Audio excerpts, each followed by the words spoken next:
नमस्कार प्रिय विद्यार्थियों, हम बीए प्रथम वर्ष हिंदी साहित्य प्रश्न पत्र प्रथम मध्यकालीन कविता का पाठ के अंतर्गत तुलसीदास द्वारा रचित रामचरितमानस के अयोध्या कांड से वाल्मीकि राम संवाद के प्रसंग का रसास्वादन कर रहे थे। हमने आपको बताया कि भगवान श्री राम ने ऋषि वाल्मीकि से वन में रहने लायक स्थान के बारे में पूछा तो वाल्मीकि जी ने गूढ़ उक्तियों में उन्हें बहुत कुछ सुना दिया। उसी प्रसंग में आगे वाल्मीकि जी कह रहे हैं, अवगुण तज सबके गुण गई, विप्र धेनु हित संकट सही, नीति निपुण जिन कई जगली का, घर तुम्हार तिन कर मनुनी का। जो अवगुणों को छोड़कर सबके गुणों को ग्रहण करते हैं, ब्राह्मण और गो के लिए संकट सहते हैं, नीति निपुणता में जिनकी जगत में मर्यादा है, उनका सुंदर मन आपका घर है। वाल्मीकि जी कहते हैं, गुण तुम्हार समुझई निज दोषा, जेहि सब भांति तुम्हार भरोसा, राम भगत प्रिय लागहि जेहि, तेहि उर बसो सहित वै देहि। जो गुणों को आपका और दोषों को अपना समझता है, जिसे सब प्रकार से आपका ही भरोसा है और राम भक्त जिसे प्यारे लगते हैं, उसके हृदय में आप सीता सहित निवास कीजिए। जहांति पाहति धनु धर्म बढ़ाई, प्रिय परिवार सदन सुखदाई, सब तजी तुम्हि रहई उरलाई, तेई के हृदय रहो रघुराई। जाति पाति धर्म बढ़ाई, प्यारा परिवार और सुख देने वाला घर सबको छोड़कर जो केवल आपको ही हृदय में धारण किए रहता है, हे रघुनाथ जी आप उसके हृदय में निवास कीजिए। सरग नरकु अपबरगु समाना, जह तह देख धरे धनु बाना, कर्म वचन मन राउर चेरा, राम करहु तेहि के उर डेरा। स्वर्ग नरक और मोक्ष जिसकी दृष्टि में समान है, क्योंकि वह जहां जहां सब जगह केवल धनुष बाण धारण किए आपको ही देखता है, और जो कर्म से वचन से और मन से आपका दास है, हे राम जी आप उसके हृदय में डेरा डालिए। जाहि न चाहिए कबहु कछु, तुम सन सहज सनेहु, बसहु निरंतर तासु मनु, सो राउर निज गेहु। वाल्मीकि जी कहते हैं कि जिसको कभी कुछ भी नहीं चाहिए और जिसका आपसे स्वाभाविक प्रेम है, आप उसके हृदय में अनवरत निवास कीजिए। उसका हृदय ही आपका अपना घर है। यही विधि मुनिवर भवन दिखाए, वचन सप्रेम राम मन भाए, कह मुनि सुनौ भानुकुल नायक, आश्रम कहूँ समय सुखदायक। इस प्रकार से मुनिवर ने, वाल्मीकि जी ने श्री रामचंद्र जी को रहने लायक घर दिखाए। उनके प्रेम पूर्वक वचन श्री राम जी के मन को अच्छे लगे।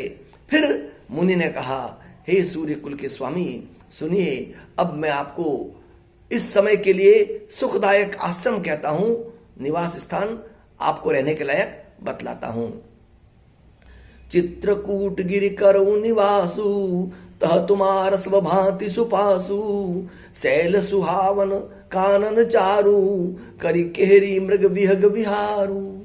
वाल्मीकि जी कहते हैं कि आप चित्रकूट पर्वत पर निवास कीजिए। वहां आपके लिए सब प्रकार की सुविधा है, सुहावना पर्वत है और सुंदर वन है। वहां हाथी सिंह हिरण और पक्षियों का समूह विहार करता है, अर्थात हाथी सिंह हिरण और पक्षियों का विहार स्थल है चित्रकूट। नदी पुनीत पुराण बखानी, अत्रि प्रिया निज तप बल आनी, सुरसरी धार नाव मंदाकिनी, जो सब पातक पोतक डाकिनी। वहां पवित्र नदी है जिसकी पुराणों ने प्रशंसा की है और जिसको अत्रि ऋषि की पत्नी अनुसुया जी अपने तपोबल से लाई थी। वह गंगा जी की धारा है, उसका मंदाकिनी नाम है। वह सब पाप रूपी बालकों को खा डालने के लिए डाकिनी डायन रूप है। अत्रि आदि मुनिवर बहु बसही, करहि जोग जप तप तनत कसही, चलहु सफल श्रम सब कर करहु, राम देहु गौरव गिरिवरहु। अत्रि आदि बहुत से श्रेष्ठ मुनि वहां निवास करते हैं, जो योग जप और तप करते हुए शरीर को कसते हैं, शरीर को साधते हैं। हे राम जी, चलिए सबके परिश्रम को सफल कीजिए और पर्वत श्रेष्ठ चित्रकूट को भी गौरव दीजिए। चित्रकूट महिमा अमित कही महामुनि गाई, आप नहाए सरित बर सिंह समेत दो भाई। महामुनि वाल्मीकि जी ने चित्रकूट की अपरिमित महिमा बखान कर कही। तब सीता जी सहित दोनों भाइयों ने आकर श्रेष्ठ नदी मंदाकिनी में स्नान किया। रघुबर कहु लखन भल घाटू, करहु कतहु अब ठाहर ठाटू। लखन दीख पय उतर करारा, चहुदिश फिरे धनुष जिमिनारा। श्री रामचंद्र जी ने कहा, लक्ष्मण बड़ा अच्छा घाट है, अब यही कहीं ठहरने की व्यवस्था करो। तब लक्ष्मण जी ने पयस्विनी नदी के उत्तर के ऊंचे किनारे को देखा और कहा कि इसके चारों ओर धनुष के जैसा एक नाला फिरा हुआ है। नदी पनच सरसम दमदाना, सकल कलुष कलिसा उजनाना। चित्रकूट जनु अचल अहेरी, चुकइन घात मार मुठभेरी। नदी मंदाकिनी उस धनुष की प्रत्यंचा डोरी है और शम दम दान बाण है।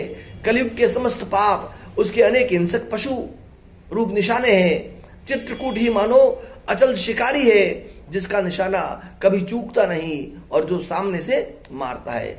अस कही लखन ठाऊ दिखरावा, थल बिलो की रघुवर सुख पावा।